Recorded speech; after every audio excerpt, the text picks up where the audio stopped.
Muchas gracias. Pues voy a abrir la presentación. Y bueno, ya ven que como siempre les pido que me confirmen en cuál diapositiva nos quedamos. No sé si con el grupo de ustedes pudimos ver en la última clase estas dos variables de la fisiología respiratoria, que son el FEV1 y el FBC. Esto obviamente complementa a lo que fueron los volúmenes y capacidades pulmonares, que es el tema de este apartado del programa. Lo último que Entonces, vimos fue lo de la espirometría, doctora. lo de la espirometría. Muchas gracias, sí. Entonces nos quedamos aquí, ¿verdad? Diciendo cómo vamos a cuantificar o medir los volúmenes para poder, a partir de ellos, deducir las capacidades pulmonares, y señalamos que contamos con estos dos métodos. Uno de ellos tiene dos variantes, que es la espirometría. Cuando utilizamos la espirometría simple, lo único que se necesita es el equipo que nos da Guyton, esta figura del lado izquierdo, y que el paciente sentado en reposo se coloque la boquilla en la Doctora, boca y respira a través de la boca. no sé si sea solo ¿Sí? yo, pero sigo en la diapositiva de FEB1 y está como en Power, o sea, no sé si Poco. presentó en Power. Ah, a ver, déjenme volverles a compartir. Gracias que me avisaste, man.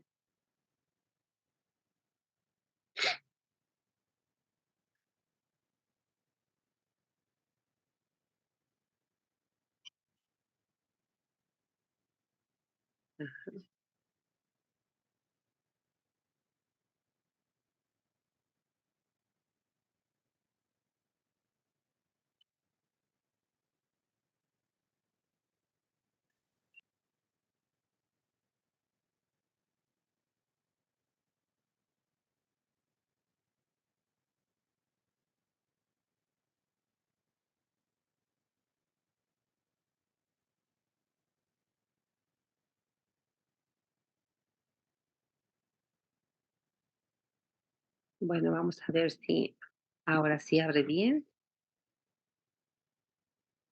Ajá. ¿Están viendo de nuevo bien la imagen todos? Sí, doctora, vemos Doctora, ya la geometría. Bien, gracias. Entonces decíamos que contamos con dos métodos, dos equipos distintos para cuantificar los volúmenes pulmonares, y como ya lo sabemos, a partir de los 4 volúmenes pulmonares, poder, aplicando las fórmulas de cada capacidad, poder calcular también el valor de las capacidades. Y esos métodos fueron los que vimos en esta diapositiva. Del lado izquierdo es una figura de Guyton del capítulo 38 y es el equipo que llamamos espirómetro. El estudio se llama espirometría, y entonces cuando es simple, eso nos permite medir 3 de los 4 volúmenes, y ese volumen que no puede medir la espirometría simple corresponde al que está en la franja inferior de la gráfica, es decir, al volumen residual. Entonces significa que el BRI, el BC o BT y el BRE sí se pueden medir, y de hecho se hace con espirometría simple. Pero si necesito medir el volumen residual, entonces voy a tener que ocupar una de dos: la espirometría con la técnica de dilución de helio, o el equipo que está a la derecha, que es otro estudio también con el cual pueden medirse estas variables, que es la pletismografía corporal. Es más exacta este equipo, ¿verdad? Pero bueno, cuando no se cuenta con él, pues la espirometría con la técnica de dilución de helio también se aplica. Y aquí lo que tenemos que extender para concluir el tema de las técnicas para cuantificar los volúmenes y deducir las capacidades es que todas las capacidades en las cuales se incluya al volumen residual, pues obviamente no se van a poder medir por espirometría. Y aquí el ejemplo que tenemos son las que están al lado derecho del cuadro de diálogo, es decir, la capacidad funcional residual o residual funcional, ¿verdad? ¿Por qué? Porque el BR sí lo podría medir con espirometría simple, pero el BR ya vimos que no. Entonces, ¿cómo se mide la capacidad funcional residual?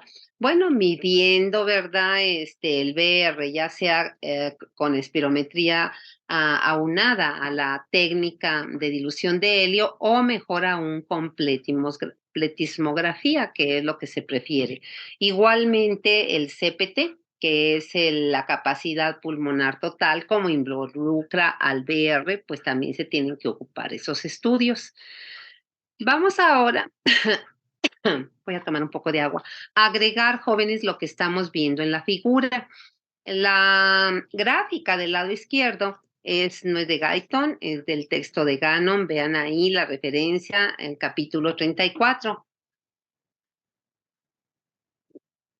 Y estos variables, estos parámetros los vamos a agregar porque junto con la capacidad funcional residual, la capacidad vital, estos dos variables se utilizan mucho en clínica para cuando queremos corroborar o descartar la presencia de las EPOC, las enfermedades pulmonares obstructivas crónicas, o las enfermedades crónicas restrictivas como la fibrosis. Entonces, ¿quiénes son esas variables? Estas que vemos aquí en la gráfica. ¿Sí? Vamos a ver la gráfica. Ya me adelanté. La gráfica primero de Gannon. Vean cómo está ahí una variable con letras mayúsculas, F, E, B, y luego de subíndice un número 1 arábigo.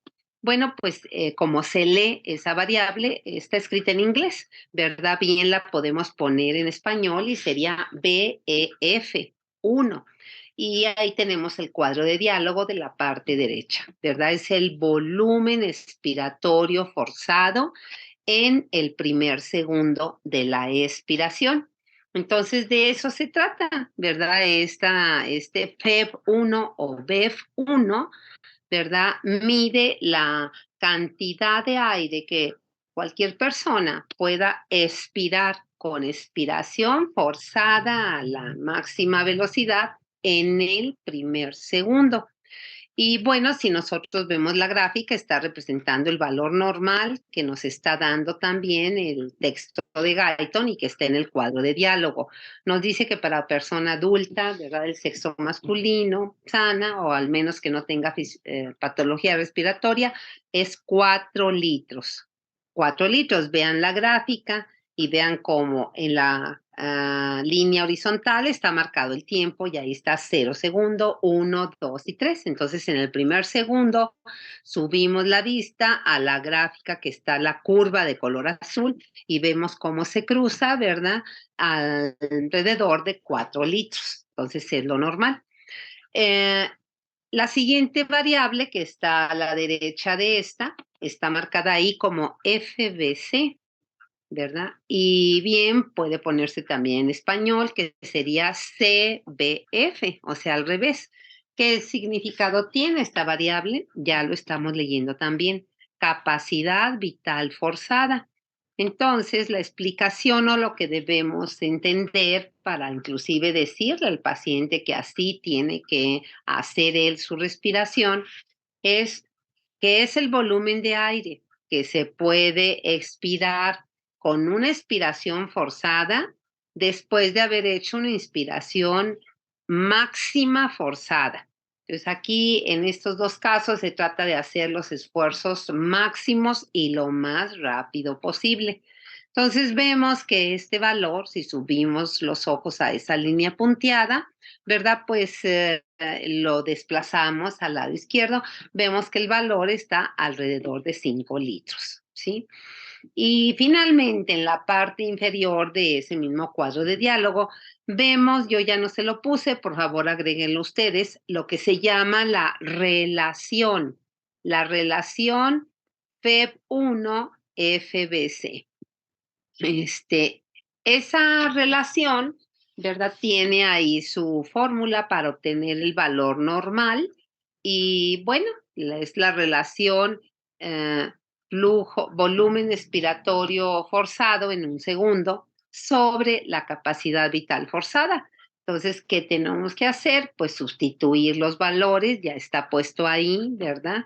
Y sacar el resultado. Obviamente, como el FEB1 vale 4 y la CBF vale 5, pues el resultado va a ser una fracción decimal, ¿verdad? No necesitamos calculadora, ya vemos ahí, es 0.8. Y generalmente se convierte este resultado en porcentaje. Y entonces, ¿cómo se interpreta? Bueno, se interpreta diciendo, ¿verdad?, que en una persona adulta sana de sexo masculino, el 80% del aire que se expira con movimiento, con respiración forzada, se hace en el primer segundo de la expiración. La expiración, por lo general, ¿verdad?, dura de 2 a 3 segundos. Y entonces, en el 80% debemos de sacar el 0.8 si lo expresamos en fracción decimal, o lo que es lo mismo, el 80%. A partir de aquí, jóvenes, están las aplicaciones clínicas y como está en el cuadro de diálogo, aquí abajo vamos a tomar una gráfica muy buena que viene en el libro de Linda Costanzo para hacer la aplicación clínica y es esta, jóvenes. Sí, es esta. Obviamente aquí encontramos 3 componentes. Vamos a ver primero lo que es el párrafo descriptivo y lo vamos a ir comparando con las gráficas que están a la izquierda. Vean, es una de nuestras referencias bibliográficas para las guías que ustedes están contestando. Linda Costanzo, capítulo 14, es la última edición, la 7ª del 2019. ¿Sí? Y entonces, pues vamos a ver cómo interpretamos esto. Y leemos el párrafo que está a la derecha. Ese párrafo está sacado textualmente de ese capítulo de Linda Costanzo, ¿verdad? Yo le tomé captura de pantalla y se los puse aquí. Y vean nuevamente arriba, nos está volviendo a repetir esa relación, ¿verdad? BEF1-CBF, y ahí nos da el valor de 0.8, que ya sabemos que se puede convertir en porcentaje. Y luego nos da otros 2 párrafos para que veamos, de acuerdo a las gráficas, cómo se modifican estas variables. Primero, en el caso de las enfermedades EPOC, las obstructivas crónicas. Y segundo, la gráfica que está a la derecha, ¿verdad? En el caso de las enfermedades restrictivas. Entonces, ¿cuál es nuestro punto de partida? Pues la primera gráfica, la de la izquierda, para interpretar. Vean nuevamente, en el línea horizontal es el tiempo. Ahí está el valor 0, el primer segundo, el segundo, el tercero. Y luego del lado izquierdo vuelve a estar el volumen en litros. Entonces ahí vemos nuevamente el valor de BEF1 en el primer segundo, lo que puedo expirar máximo, si yo estoy sano, ¿verdad? Son 4 litros. ¿Por qué sabemos que son 4? Bueno, pues porque ahí está la gráfica y la flecha bidireccional que me está marcando BEF1 y es desde el valor 3 hasta el valor 7. La diferencia de 3 a 7 es obvia, ¿verdad? Son los 4 litros que vale normalmente BEF1.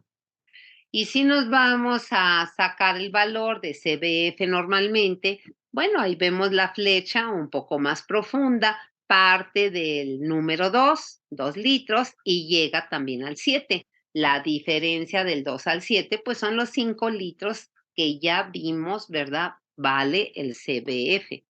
Entonces, por eso la relación BEF1-CBF nuevamente es 4 entre 5, pues es 0.8 o 0.8 y lo podemos dejar así o lo convertimos en porcentaje, que sería 80%. Bueno, una vez visto esto, ese es nuestro punto de partida, nuestro nivel de referencia, jóvenes. Ahora vámonos a revisar cómo se comportan estas variables en nuestros pacientes que van a tener EPOC, ¿sí? ¿Qué EPOC? Bueno, sobre todo, jóvenes, lo que es la bronquitis crónica y el enfisema pulmonar y también el asma bronquial, ¿verdad? Y también el asma bronquial, todas ellas forman parte de estas EPOC, ¿sí? Y entonces, ¿qué es lo que dice el párrafo? Miren, ahí está. Dice, en enfermedades pulmonares obstructivas, o sea, las EPOC, como el asma y la obstructiva crónica. Ellos están separando aquí, es Linda Costanzo, es un libro, ella está en el Reino Unido, ¿verdad? La obra original está en inglés, bueno, y nos están separando. Por un lado hablan de enfermedades obstructivas como el asma y aparte separan las EPOC. Cuando separan así, entonces en esas EPOC quedan bronquitis crónica y enfisema. Habitualmente en lo que es el continente americano se ve un solo grupo. Cuando uno habla de EPOC es bronquitis crónica, el asma, el enfisema pulmonar y el asma bronquial, ¿sí? Lo separan porque acordémonos que el asma se presenta en crisis y en cambio, ¿verdad? El enfisema es un proceso continuo, crónico, que va avanzando, igual a bronquitis. Bueno, ¿y qué dice? Fíjense, en estas enfermedades y ahí viene lo que estamos viendo en la gráfica. Vean cómo se acorta el BEF1. Vean, parte del 5 al 7. Eso quiere decir que se redujo a 2. 2 litros, jóvenes. Hay una reducción del 50%. 50% es muy significativo. Muy significativo, ¿verdad? Y luego dice, tanto el BEF1 como la CBF están reducidas. Sí, pues también la CBF, pero vean el cambio en la CBF. Otra vez en la gráfica, la flecha bidireccional me dice que parte del 4 hasta el 7. Bueno, la diferencia ahí es 3. O sea, ¿quién está más reducido? ¿Verdad? Pues ahí mismo me lo dice. El BEF1 disminuye más que la CBF.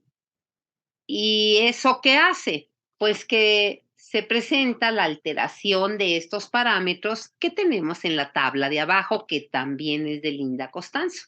Entonces, si ven ustedes asma bronquial y EPOC, que ahí va comprendida la bronquitis crónica y el enfisema. Vean cómo BF tiene no una, 2 flechas dirigidas hacia abajo, que lo que significa que es la variable que más desciende, y ya estamos viendo aquí, 50%, y puede disminuir más. En cambio, CBF sí disminuye, pero disminuye menos, ¿verdad? Baja a lo mejor del 5, baja al 4, ¿verdad? Al 4. Y entonces, ¿qué ocurre?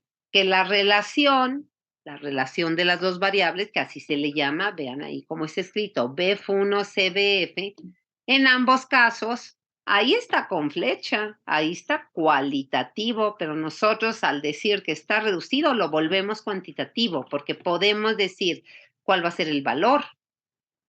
Para que esté reducido, ¿qué valor me va a salir a mí en esa relación?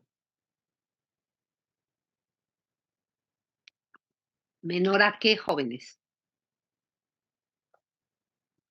¿Al 80%? Al 80%, exactamente, esa es la respuesta, o al 0.8, o al 0.8. Y hagan ustedes después sus cálculos ya como ejercicio aquí para no entretenernos. Fíjense, dividan en el caso del BF que disminuyó a 2 y lo van a disminuir está en el 4 y el 7, ¿verdad? O sea, entre 3. Pues claro que va a disminuir, por supuesto, pero hagan la operación para que les quede la constancia. ¿Quién me contestó, por favor? Cruz Lucas, doctora. Muchas gracias, Eduardo. Muy bien.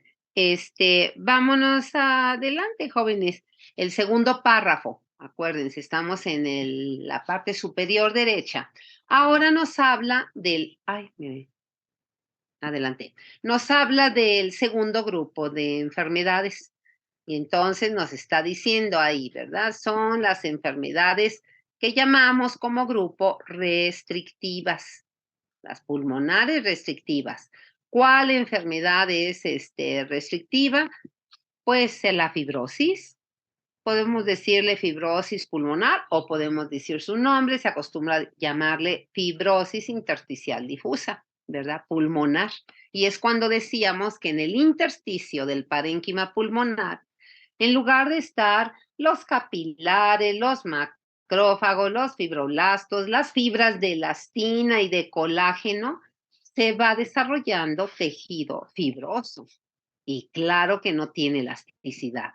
Y eso reduce, ¿verdad?, esa distensibilidad pulmonar. Y entonces vean lo que pasa. Y ahí en la gráfica lo vemos. Disminuyen las dos variables y la respuesta es que sí, ¿verdad? Pero fíjense ahí cuánto disminuye el BEP1 comparado con las obstructivas. Y ahí vemos que hay una disminución, ¿verdad?, tanto del BEF1 como como CBF, pero es mucho menor que en las obstructivas, mucho menor. Miren, en las obstructivas el BEF se redujo casi al 50%, pues aquí es menos porque va de el nivel 4 litros al 7, pues son 3. 3, no son 2, ¿verdad? Entonces reduce menos. Dice el BEF1 reduce menos que la capacidad vital funcional, la CBF. Y entonces vemos ahí en la gráfica, fíjense cómo va del 4 al 7. Es decir, se redujo también 3, ¿sí? Entonces, ¿qué es lo que vemos aquí? Vamos a la tabla. Que en esta enfermedad fibrótica, el BEF1 va a disminuir, sí, pero va a disminuir menos que en la CEPOC, menos que en el asma, la bronquitis, el enfisema. Por eso tiene una sola flecha. Luego, CBF va a disminuir, sí, pero aquí disminuye más. Aquí la gráfica quizá uno diría, no, pues yo la veo igual, y sí, sí se ve igual, pero esa CBF puede disminuir de hecho más, ¿sí? ¿Y qué le pasa a la relación BEF1-CBF? Pues una de dos. Al principio puede mantenerse normal, pero más adelante al evolucionar la enfermedad y al agravarse, va a aumentar la relación CBF, ¿verdad? Va a aumentar. Simplemente les digo, hagan sus ejercicios otra vez, sus cálculos, ¿sí? Y con qué terminamos, jóvenes, que esto es lo que hacemos en clínica. ¿Dónde van a ocupar ustedes esto? Pues ya a partir del año que entra, ¿verdad? Que vayan a clínicas y seguramente van a ver patología pulmonar. Y van a ver ahora con la pandemia, jóvenes, de la enfermedad de esta COVID, del SARS-CoV-2, muchos pacientes que, qué bueno que conservaron su vida, quedaron con una secuela ya irreversible, que es la fibrosis pulmonar. Entonces a ustedes como médicos les va a tocar tratar a muchos pacientes con fibrosis pulmonar, jóvenes, ¿sí? Y el enfisema, bueno, pues acuérdense que el factor de riesgo enorme sigue siendo el tabaquismo. Tanto el activo, ¿verdad?, como el pasivo. Si uno no fuma y los demás sí, y uno aspira ese humo, pues uno también se está perjudicando. Digo, a veces no lo puede uno evitar, ¿verdad? Porque pues si está uno en un ambiente de trabajo o a veces en lugares así públicos, pues por eso a veces tienen que seguir usando el cubrebocas. Entonces, vean, jóvenes, ¿qué se agrega a esta tabla? La última columna.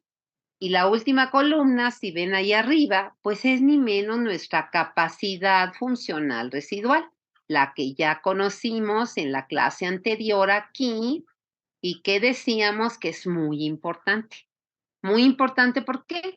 Pues porque que comprende la capacidad funcional residual, comprende el volumen de reserva expiratorio y el residual. Y dijimos la vez pasada que esta capacidad es el aire, la cantidad de aire